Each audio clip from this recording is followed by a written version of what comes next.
Bismillahirrahmanirrahim. Assalamu aleykum, hörmətli izləyicilər, əziz mömin bacı və qardaşlar.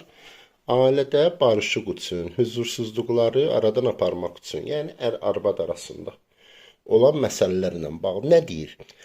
Ailə keçimsizliyi, darğınları barışdırmaq, yəni ailədə küsüblərsə bir-birindən ər-arvad, arasındakı soyuqluq varsa onu qaldırmaq amacı ilə aşağıda gələn ayələri əşrəf bir saatda müşk əmbər mürəkkəbi ilə 2 ədəd yaz.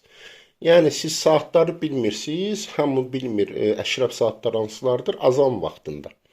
Əzan vaxtında yazın siz.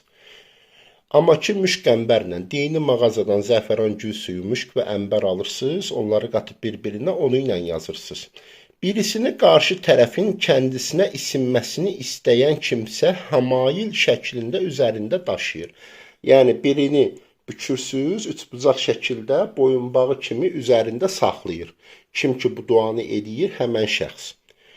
Digərini də suya qoyub içərlər isə aralarındakı darğınlıq və soyuqluq qısa zamanda sevgi və məhəbbətə dönüşər. Yaxından göstərim, skrin edin, Quran ayələri ilə olan bir duadır. Yəni qətiyyən pis bir şey yoxdur burada. Günah bir şey yoxdur burada. Burada filan İbn filanın yerinə qarşı tərəfin adını yazırsınız.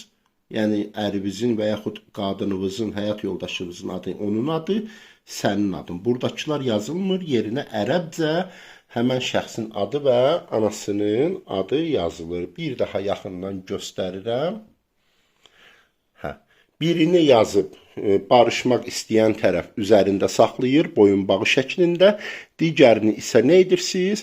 Suya qoyursunuz, özünüz də qarşı tərəfə də içirdirsiniz həyat yoldaşınıza. İnşallah Allah bütün ailələri mehriban eləsin. Heç belə bir şeylərə də ehtiyac olmasın. Diqqətiniz üçün sağ olun. Allah əmanət olun.